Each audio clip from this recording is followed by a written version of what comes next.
Hello, everyone. Welcome to Community Bookstore's virtual event series. My name is Noah Mintz. I'm the store's event coordinator.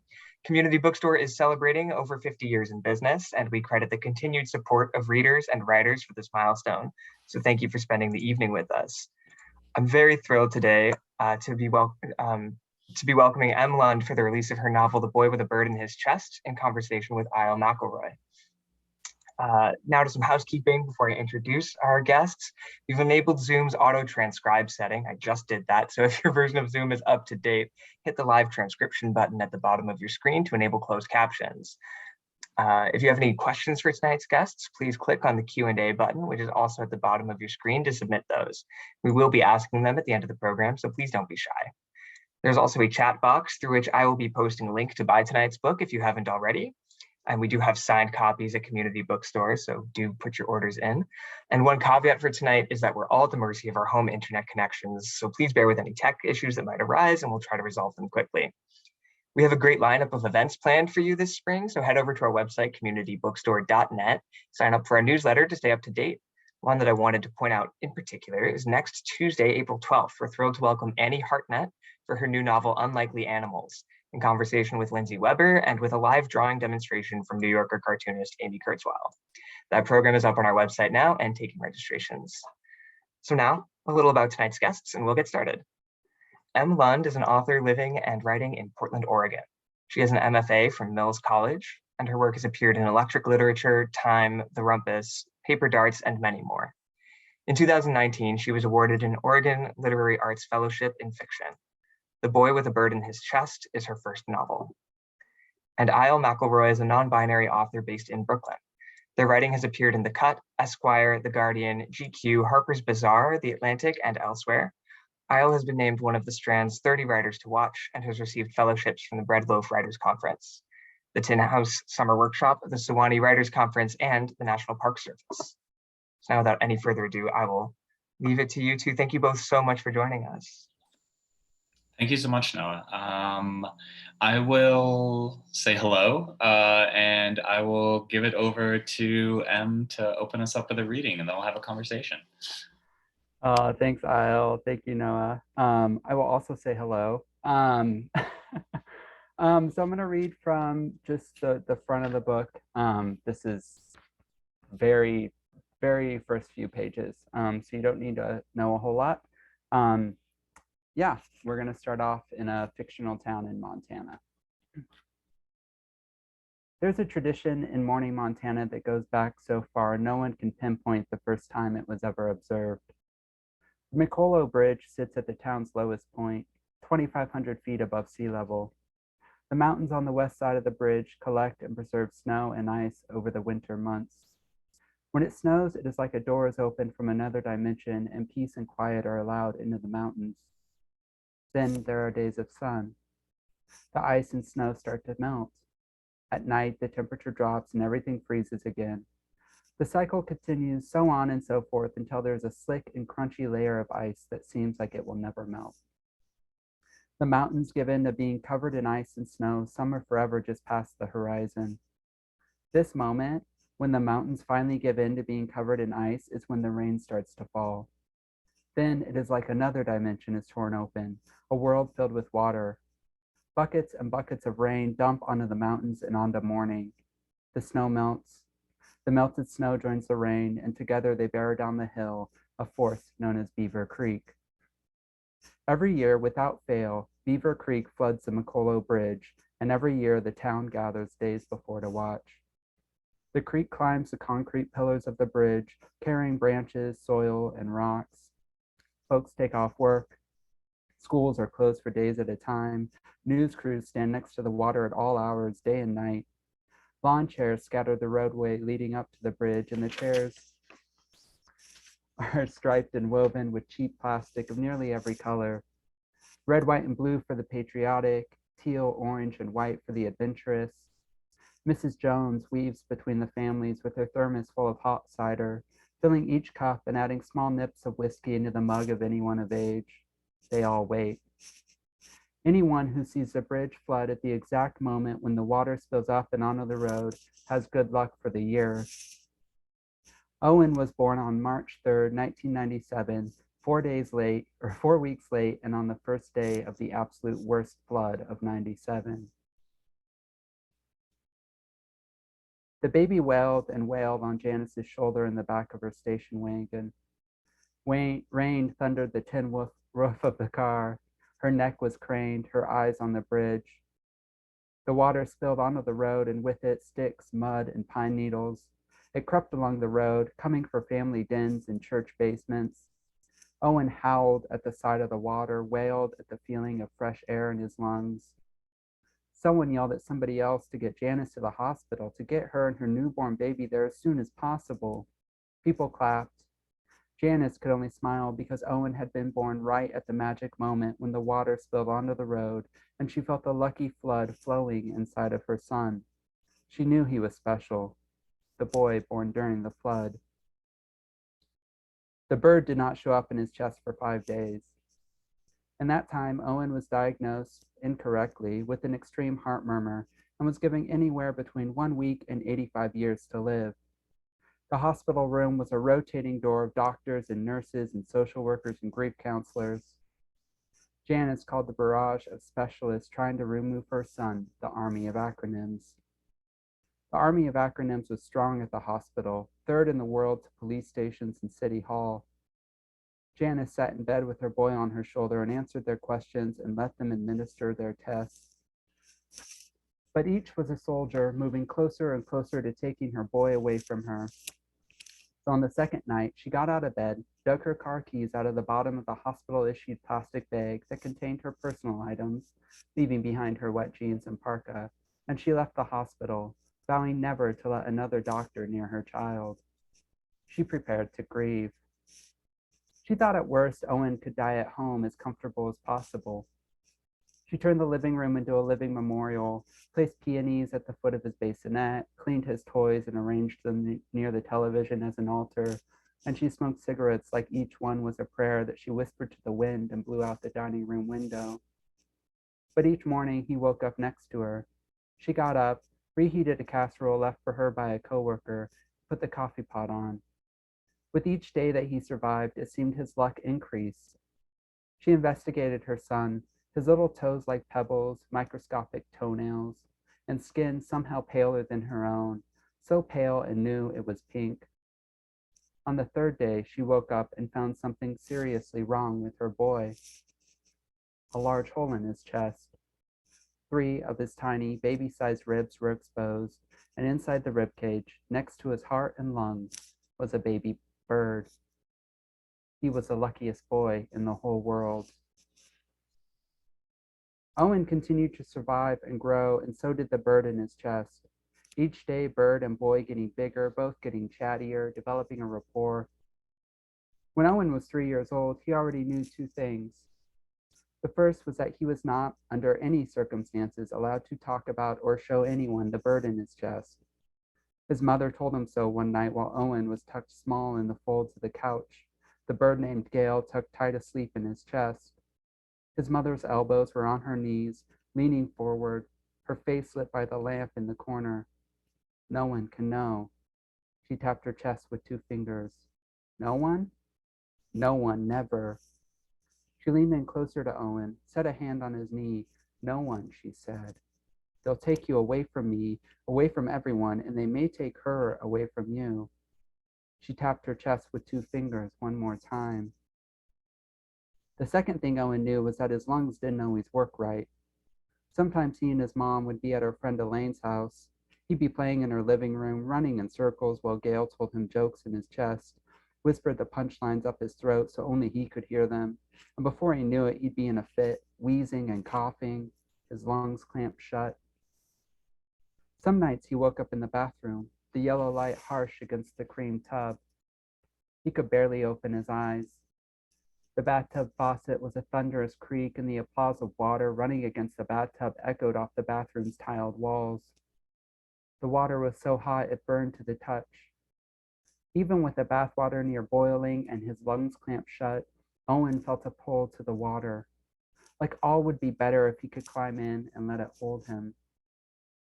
His mother sat behind him, rubbing his back. She shushed him. It's okay. Just breathe in the steam, breathe it deep into your lungs. Steam rolled across his face, and his face grew hot. He opened his eyes wide and let the bright room crawl into his brain. He tried to breathe in all the steam that rolled off the hot water. His lungs wouldn't listen. He breathed in short, quick breaths.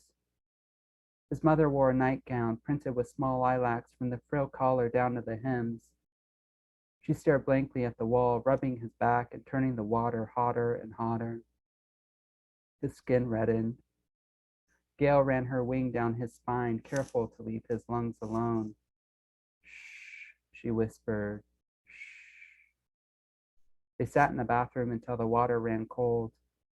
Then they would move into his bedroom and his mom would prop him up in bed to massage Vapo rub on his chest. She crawled into his tiny bed built for a child and sat up next to him. Her left leg hung off the side of the mattress. She stared at the wall. His breaths grew deeper. His ears were cold, still wet from the steam.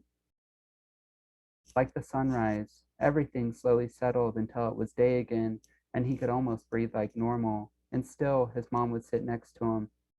She'd take the day off work, and they'd sit in bed together, watching the wall and listening to Owen's breath. I'll stop there. All right, that was incredible. Thank you so much, Thank you. for that wonderful reading. So I have so many places where I can start, and I think what was so great about that is we get like the relationship between Owen and his mother. We get the relationship between like Owen and Gail. We get this sort of mythologizing that's coming through, and I think I want to start there in the role of what I was thinking of as a kind of mythologizing. With the beginning of this flood, we start in such like a it's such an intimate book, but we start in a like very distant, almost omniscient third person, and that omniscience sort of remains throughout. There's the nice moment where you said like Owen is diagnosed and then like parenthetically incorrectly, right, with a heart murmur. So there's this real the omniscience is there and remains there. But I want to start first with the long timeline storyline of like this flood. And why was it important to you to begin with this kind of mythologizing of Owen's life? Like, what was the goal of that for you? Yeah, I think, so first of all, this scene, the flood scene, was one of the, not the last scene I wrote, but was close to it. I had sort of started the book several different ways and was trying to figure out, I had tried to write why he had a bird in his chest several different times and couldn't really come up with a reason why. I just knew it was. And so, I had a conversation years ago with Sean Greer, and we were talking about a book he was writing, The Impossible Lives of Greta Wells, where she time travels. And he was like, I think at some point you just have to make it happen and worry about how it happens later. And I was like, yeah, that makes sense to me. And I was thinking about that as I was writing this book, because I just sort of was kind of just bothering me, like, why? And so I had very silly different ways as to like, I just knew that something weird happened at his birth. I don't think that's why he has a bird in his chest. I don't think the flood necessarily has to do with that, but it was something, the circumstances of his birth were weird. There had to be I knew there had to be something special about him in general, other than the bird in his chest. I'm never exactly sure why I get these things stuck in my craw a little bit, where I'm like, yeah, it just has to be that way. But there's something about the book that's telling me, and I don't know if you experience this, Isle, but like, I'll write a book or a story or essay, and I'll include a scene, and it just doesn't fit right. And I know it's not what needs to be there, but it's like a placeholder. And the actual the actual bit will come later. And that's just my subconscious telling me, like, pay attention to this. There's something weird that you haven't found yet that's going to occur here. And as I wrote the first draft of the book, Owen is really drawn to water. Yeah. He has this real affinity for water. Whenever he has suicidal thoughts later, it's all kind of center around this notion of wading into the ocean and living underwater. He loves The Little Mermaid, that movie. And so I knew he was drawn to water. He's a Pisces. I was like, I knew that bit. I knew he loved his bathtub time. There were certain things I knew about him early on. And yeah, I was writing, I kind of finished the book and was working on kind of earlier parts. And one day I just realized, I was like, I think he's born during this flood. I lived in Oregon. We had a big flood in 1996 here that I remember. I mean, I was 11 years old. And we lived a block away from the creek that flooded. And so, I mean, our street was just a river for a couple of weeks. And the middle school I went to was on these wetlands, which is so fucked up when you think about it. But it had like been built right next to these wetlands. And so whenever the parking lot often flooded, and our science teachers would take us out in canoes, and we would like row through the parking lot and like ride in canoes in the parking lot. And so I was just like thinking about all that. And I knew he was born during a flood. And I thought a lot about watching this flood happen at my house when I was a kid. And I'm always sort of interested in turning things on its head. I'm like, how could you turn a flood on its head? Well, you make it a superstitious sign of good luck. It's a good luck if you watch this flood, which devastates the town every year, right? Comes for family dens and church basements. But it's good luck if you watch it. So instead of, going home and sandbagging and making sure everything's protected, the town watches this flood. And originally I'd written a whole scene where Janice is like, starting to feel the pangs of labor, is like midway through the pangs of labor, and is like just driving to get to the flood anyways, because it's important to her that she sees it. And that's why she ends up having, I ended up cutting it because it just was silly and took away from the actual story. But yeah, I think, and I am just interested in general mythology, just generally. Like, I think the mythology, all of our lives can be told as a sort of mythology. And so that always interests me. And it made sense to tell, particularly this part of the story. I feel like too, it kind of sets the readers up to understand that there's going to be some stuff they're not used to in the book. Yeah, there's so much there. I mean, I think the role of luck was really interesting, and especially hearing you read those opening pages again and seeing like, and just hearing how much like luck and fortune comes up, right? And I think you do such a great job of like subverting expectations in these early pages, right? Like as soon as we get to the bird, we think like, oh, this is going to be an opportunity maybe for Janice to be like, oh, this is a bad thing, but like it leads into like, oh, you're the luckiest boy in the world, right? Like, the way that people double down into superstition in moments when possibly like there is an even deeper crisis happening, which I think is so great, and which really comes out of like the foundation of the world that you have created, which I think is really wonderful here. I wanted to talk a little bit about metaphor, right? And we only get a little bit of Gail and Owen here, but I think what's so interesting in this book, I mean, you write a little bit in your introduction to the book, at least in the advanced review copy, about how this is, it's sort of a Bildungsroman, like a coming of age of like someone coming to terms with their own identity and themselves and growing to accept that. And that I think is something that we often read without metaphor, right? Like we get it in the sort of like coming of age story of someone growing to accept just who they are based on, how they exist in like a traditional like realist world, right? Like how we go about every day. So I guess I want to ask, like, what was the purpose and what was the role of metaphor for you? Why did you want to go in that direction and not do like a traditional realist book about coming to accept your identity, and why you moved in this direction towards like metaphor and surrealism, or the fantastic, I would probably say. Yeah, I mean, first of all, I think that's where my writing leads anyways, just in general. I don't typically write realist fiction. All my writing tends to be weird, unless I'm writing like a personal essay, like something nonfiction.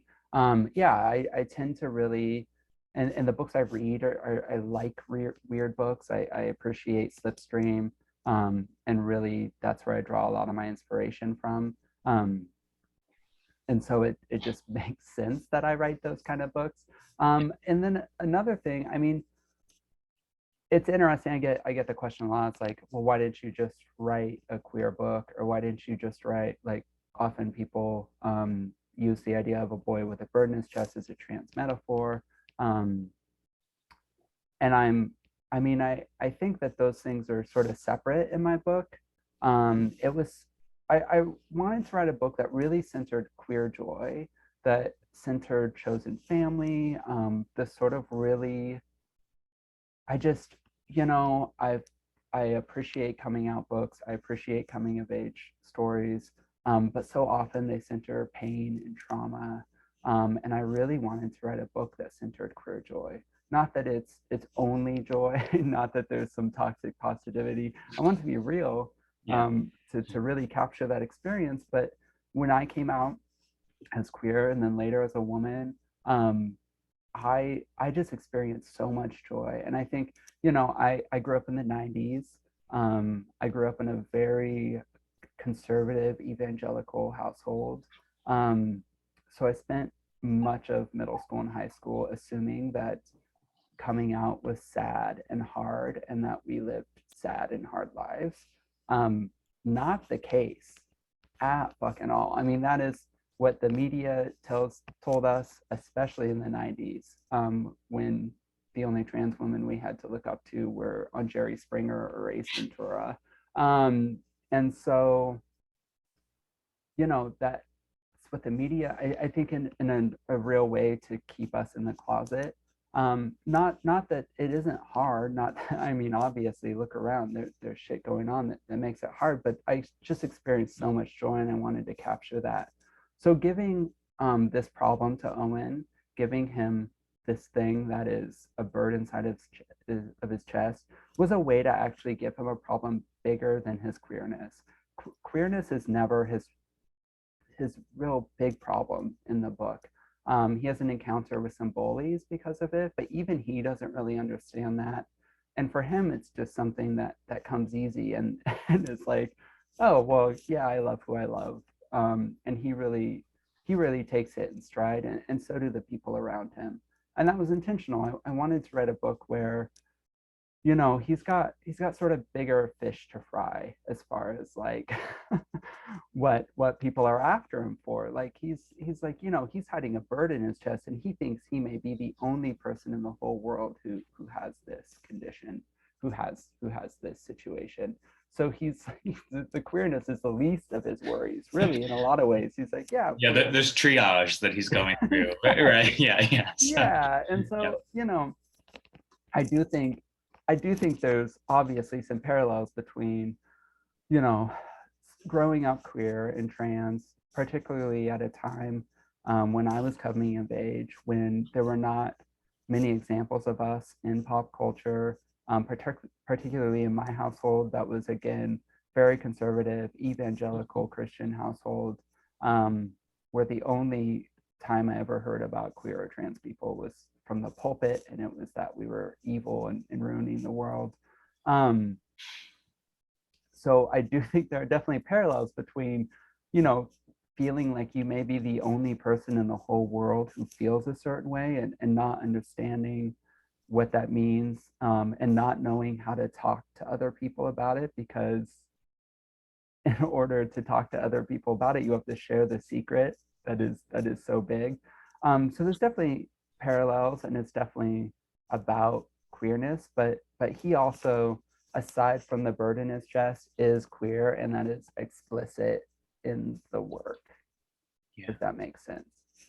No, that makes tons of sense. And I think that like, I have a couple directions where I want to go in, but I think like one thing that I think that leads really nicely into is I was thinking a lot about the tension between like exposure and the fear of exposure and the desire for self-expression, Right. And I think that that's a huge part of this book. So I wanted to just see if you could talk a little bit about like really walking that line and the importance of that really difficult tension for Owen throughout this book. Like there are so many moments when like he has this real desire to talk about the bird, right? But he knows that that kind of exposure can be dangerous, right? So like how does someone live between wanting to like be their authentic self and the fear of the backlash that that might actually cause? And how do you write a character like that? Yeah. Who knows?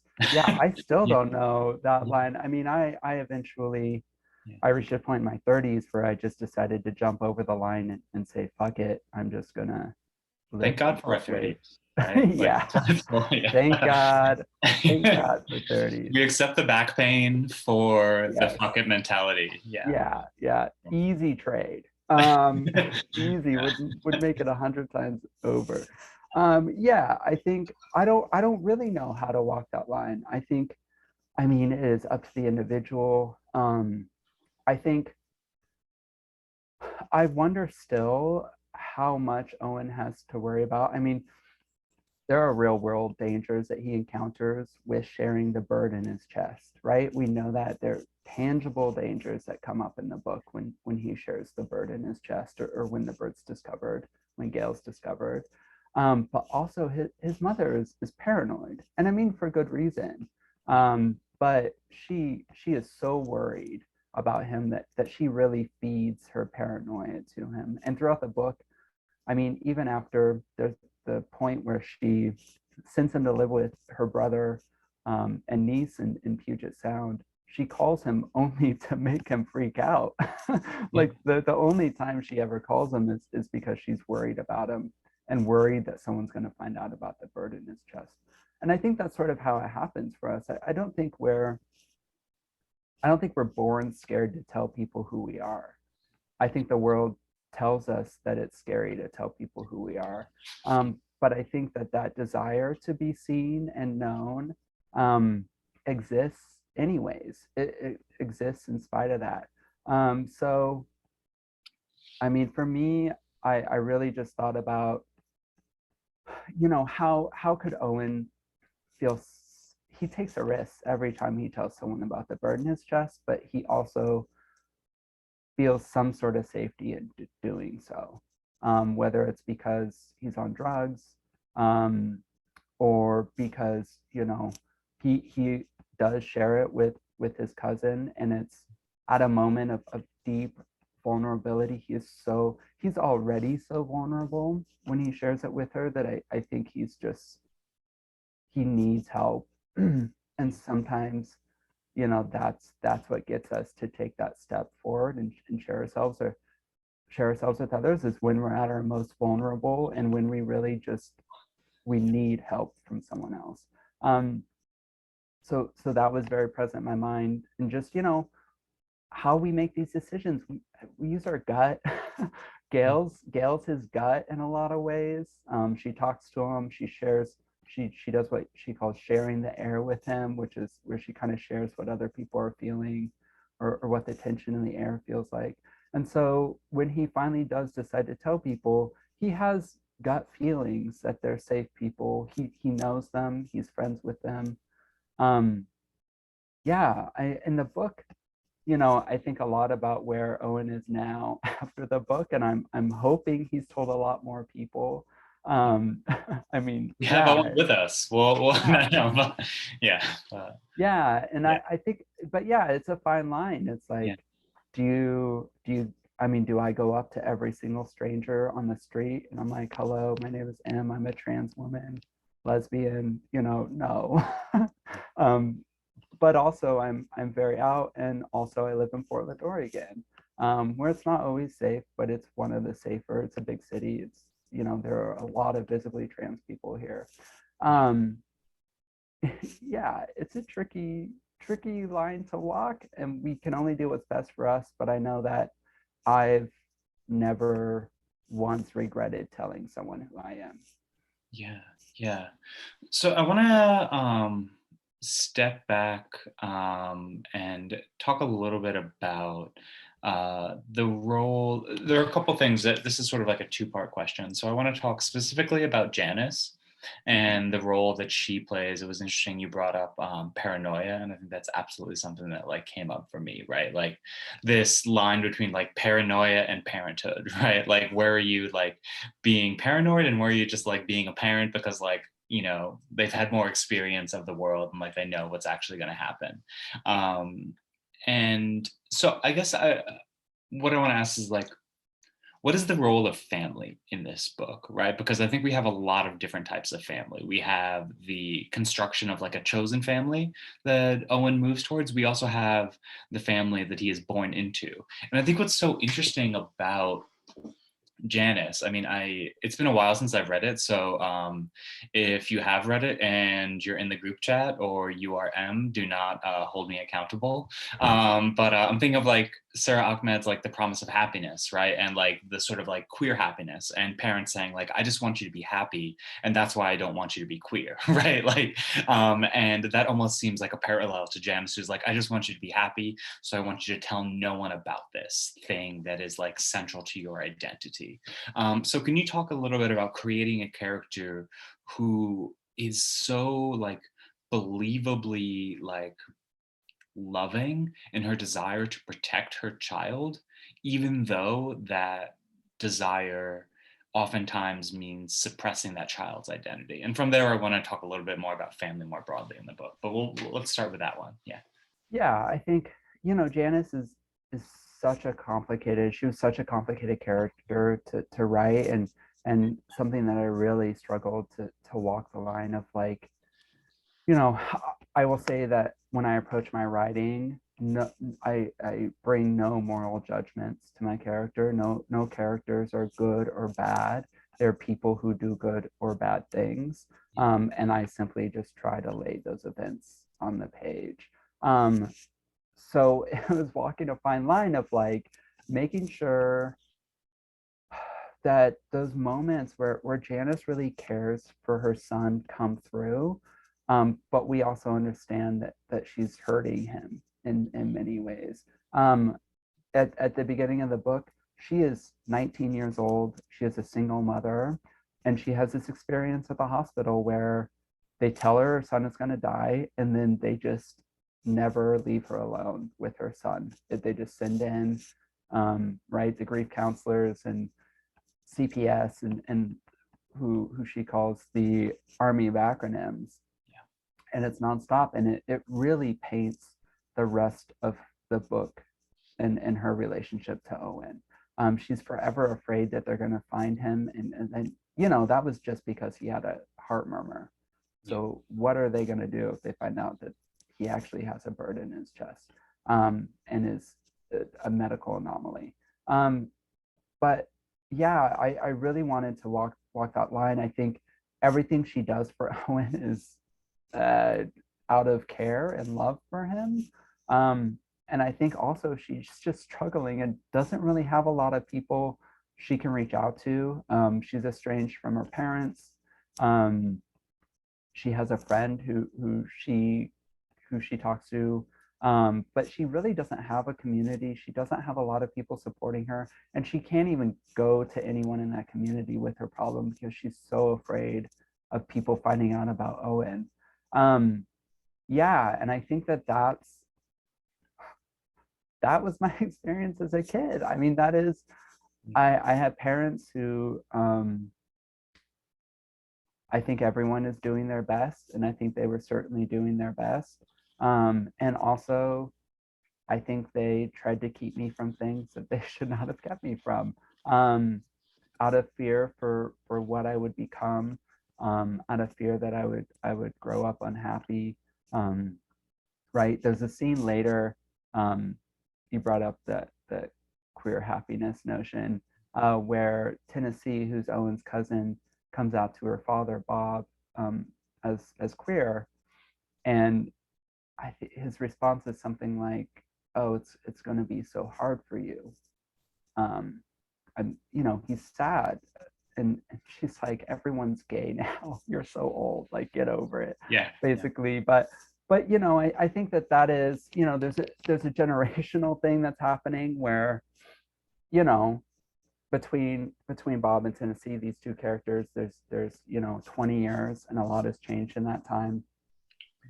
And I think, everyone is just doing their best, and that's what I tried to paint in the book.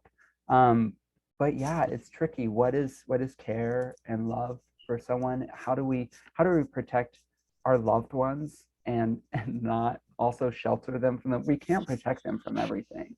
That's just that's the way around it. You cannot. You can try, but it is not up to parents to protect their children from every bad thing in the world. And I think, that is, for better or for worse, Janice's biggest downfall. She thinks she can. And so she hides him away in the house for 10 years and doesn't let him leave because she thinks that that's what's best for him. When obviously that's not great for any human being, as we've all experienced over the last 2 years. Being locked in a house and not being able to leave fucking sucks.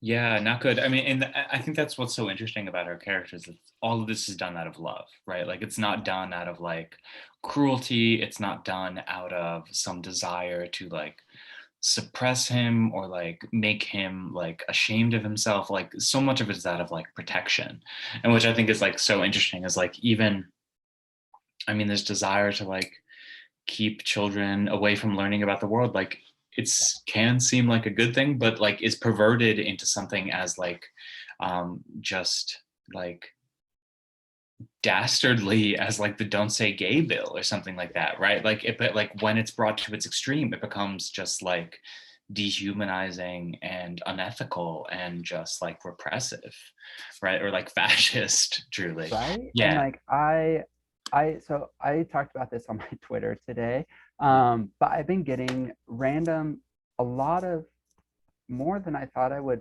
messages from parents asking me if my book was acceptable for teenagers to read, which I feel like, for specifically their teenagers to read, which I feel like is a really strange request to ask of an author. Right. And I just don't respond because I never know what to say exactly. But a lot of it just, I got one the other day, and it was a woman who was like, I'm pretty sure my grandson is straight and he checked your book out from the library, and I don't want him to get any wrong ideas. And I was like, well, what are you saying? Like, what's the wrong idea here is the queerness is what you're talking about specifically. And do you think, A, that you are going to shield him from the notion of queer people in the world? Because B, no. And also, like, if he is queer, I mean, my grandmothers went to their grave not knowing I was a queer woman. Like, that's just like, especially a grandmother, like, we cannot share, like it is not safe to share parts of ourselves with people. And for my grandparents, it was not safe to share that with them. And so, I think there is this strange notion that like, someone can become queer or trans by experiencing it, by seeing it, by hearing about it, that it somehow influences them, when in reality it actually only provides a space for queer and trans people where they can feel safe and understand that there are others like him. Yeah, I mean, my joke all the time was like, when people ask like how I knew I was trans, I'd be like, oh, like I saw the futurist female sign, and I was like, I better get on board, right? Like, and like that doesn't happen, right? Like that's not how this works, right? Like, I mean, and I think that's so, like, that's such a difficult thing to like, for someone to be like, I'm worried about what your book might do. It's like, it's not going to be my book. Like, it's not like, this isn't like, I'm not the tipping point that is going to like, and like, if I am, like, a lot of other stuff happened before that, right? And like everything else has been going on before If that. my book is the tipping point, and this child understands that they are queer or trans, it is only because that identity exists inside of them, and they have now been given the space to explore that and understand it and come to love it and accept it. Yeah, it's utter bullshit, and I never know how to respond. So Yeah, the only thing you'll yeah. ever do is give language to what already exists. Yes, Yeah. exactly. So I want to give a reminder. I'm going to ask about another question or two, but we do have, we're going to move to audience questions in about 5 minutes. So if you have questions, please use the Q&A function, and we will get to them in a little bit. But I think that's actually what we just talked about is a really good segue into the role of family more broadly in this book, and the difference between, say, like the real, we would call it like, I don't know, like, you know, nuclear, very small nuclear family of like Owen and Janice, and to Owen's need to like build a much larger family, more of a chosen family, outside of the life that he has with Janice. So can you talk a little bit about the importance of just different types of family in this book and what made you want to write about different forms of family? Yeah, I mean, again, I was writing from my experience. I have, you know, currently have a okay relationship with my bio family. We see each other a few times a year. I came out to them a couple of years ago. They've changed a lot since I was in high school, particularly like leaving the evangelical church behind. And so we've been able to build relationships, and I've let them know me a little bit more. Um, but I mean, my chosen family saved my life. There's just we all need family, all of us, but it is not always our bio family who ends up being there for us. And that's just the reality of it. And you know, Owen does find solace in his cousin and to some extent his uncle, who are biological family, but really he discovers himself through his friends, through the art and music that they share. That was my experience in high school and middle school, was just finding a community of people, mostly punk rock goth kids, who really, we all liked the same things. It was not as queer as I turned out to be. And you know, when I was in my late 20s and 30s, I found a ton of queer and trans people specifically who make up my chosen family now. Um, and it's just been the greatest pleasure of my life to find a support system and network that see me for who I am, that are similar to me in those ways, that family is similar to us, and that love me for who I am. You know, I think family is important, but bio family is not important. It's just not. If they don't support you and love you wholly for who you are, then fuck them, honestly, because someone out there does. Um, Multiple people do, dozens of people do. So find those people, because that gives you the space to be yourself, to love yourself, to love other people who love you dearly, and to understand what unconditional love actually feels like, right? When we get disowned by our bio fam, or our blood family decides that they don't love us as much, or they treat us differently when they find out that we are queer or trans, they're teaching us that their love is conditional. And so fuck them, find someone whose love is actually unconditional, because they are out there and they exist. And community is, you know, it takes work to build chosen family. You need to be there for other people, but it's so worth it. Yeah.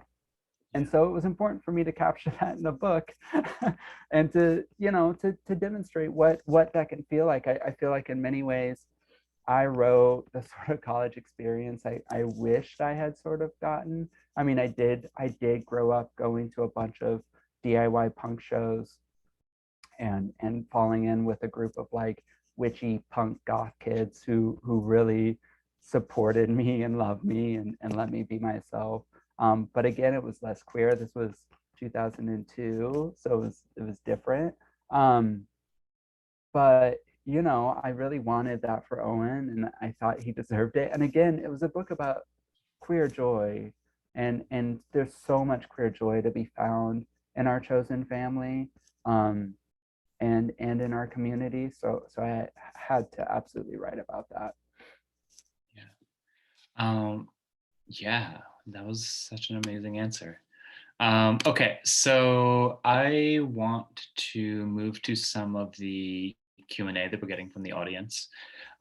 So first question is, can you talk more about the points of connection between the world you've built and our own?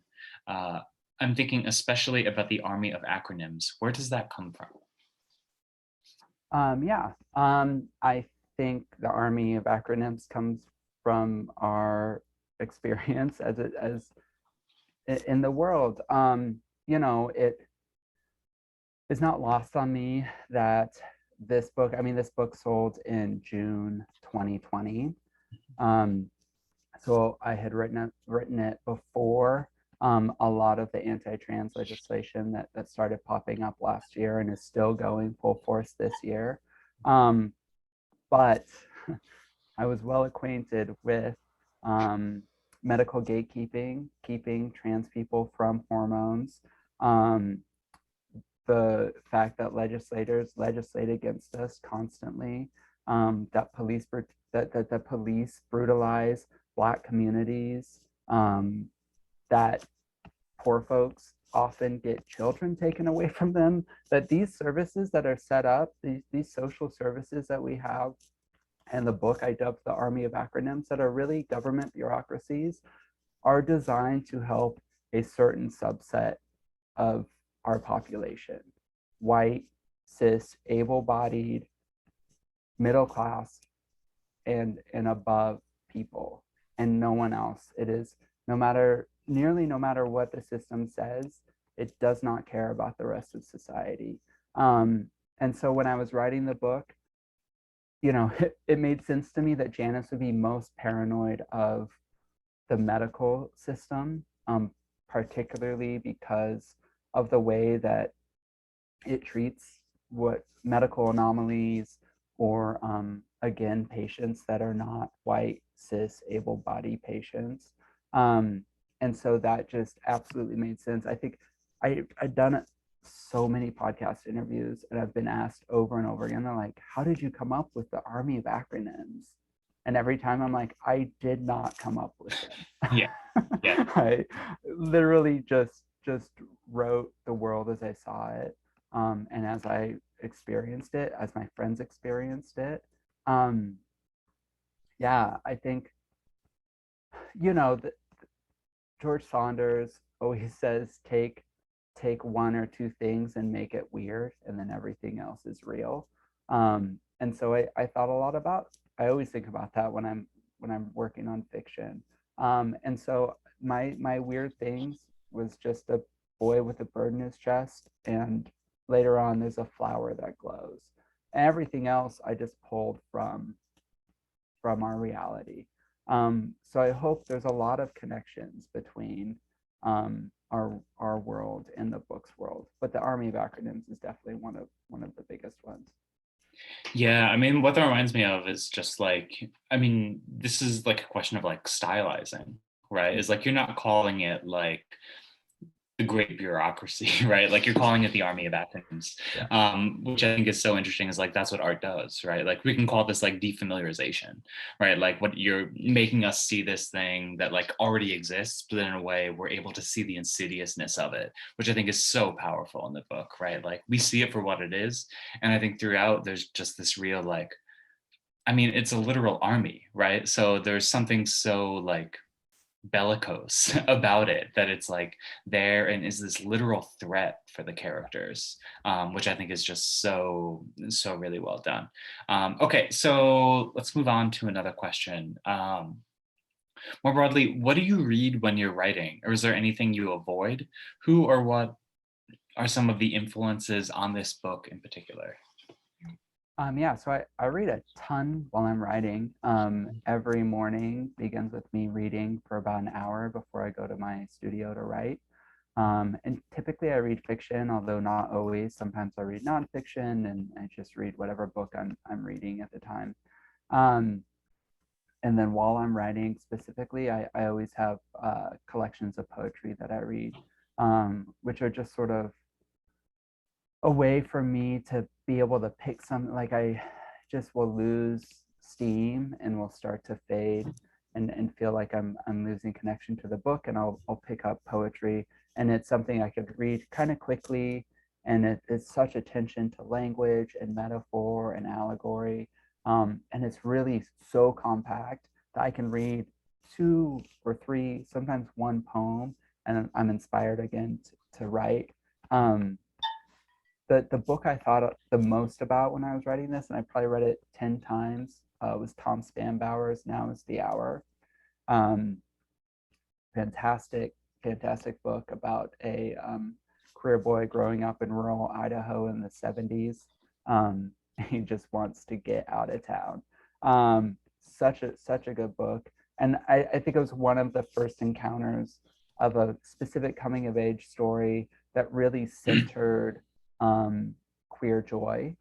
And that was like such, and I mean, it's hard for him, but not because he struggles with his queerness, but because everyone around him is struggling with his queerness, which is just so what I wanted to capture in this book as well.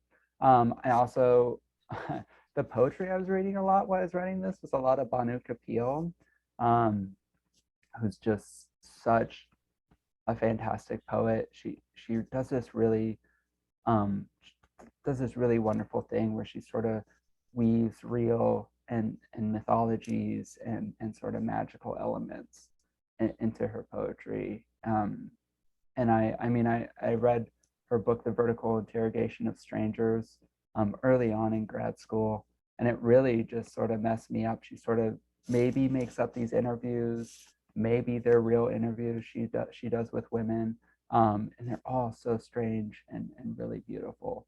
So those were what I was reading a lot while I was working on this. And then I'm always reading Clarice Lee Spector too, who's someone who's just, I write nothing like her, but she is just so inspirational. Her stuff is so weird. And I love the way that she is able to bring about epiphanies within readers without them realizing what's happening. I don't know. She's a really magical writer. Yeah. No, that's great. I mean, like, yeah, just thinking of like writers who we don't write like, and that I think just like, that can unlock so much in us, right? Because it's like, yeah, I could never do that, but like we can sort of approach it from a different angle. Okay, here's another question. Congrats on publishing a fabulous first book. Have there been any surprises in the process or in how the book has been received? Yeah, I mean, I think the whole process was surprising to me. I mean, you just went through this a few months before I did. Yeah. But yeah, I didn't really know what to expect. I think, my agent was really good at laying out how the submission process would go. And then my editor was really great at laying out how the production process would go. And I was both surprised by both processes.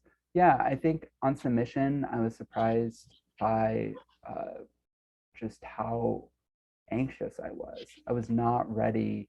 It feels like your entire future is in the hands of like a dozen people, and like some of them get back to you right away, and when they get back right away, it's almost always a no. So you just hear like a mountain of no's first before you start getting yeses. And then I didn't expect to be as emotional as I was at certain stages, like seeing the cover of my book for the first time. See, it's like a really nice wavy blue with sort of this like gloss matte finish. And when I saw it, I was sitting in my car, and I just gotten electrolysis on my face, which is just like the most painful process if you've ever had to go through. It's terrible. And I was just like, I usually have a little cry in my car because it's like a 2 hour of someone just poking you with a needle in your face over and over again. And I opened my email, and it was there, and I just was just waves of tears. And then since publication, my biggest surprise has just been the response. every day I'm getting messages from strangers who just are really grateful that I wrote the book, who tell me they really needed to read it. Yeah. And it's just been like the greatest pleasure. And something I sort of, I don't know, before this, I had published short stories and essays, and I often get messages from those too, but they sort of just kind of die off after a day or two. And I might get an email a month or two later after an essay because someone stumbled upon it. But I'm just like surprised to just still feel this outpouring of love, which probably says something about me, that I'm surprised that people are loving the work. But it really has just been such a great pleasure, and yeah, really surprising. And then it getting written up in major publications has been really surprising too. USA Today ran a review, and Washington Post and BuzzFeed and all these places were talking about it before it came up. And I just was sort of flabbergasted and shocked that people at those places were talking about my book. Yeah, it's all been surprising and full of awe, and I'm very grateful for the experience. Yeah, well, I think that is a wonderful place to stop in awe and wonder and gratitude. Yeah. Thank you so much, Em. This is really wonderful. Here, in case you didn't see it, here's the book. Again, go pick it up. Yeah. We're very, to harp on the theme of gratitude, very grateful to both of you for this fantastic conversation, and congrats on the book. Isle, thank you both. Thank you for doing this with us. Thank you both. Those of you at home, please consider purchasing a copy of The Boy with a Bird in His Chest from Community Bookstore, either online or in person. We have signed copies.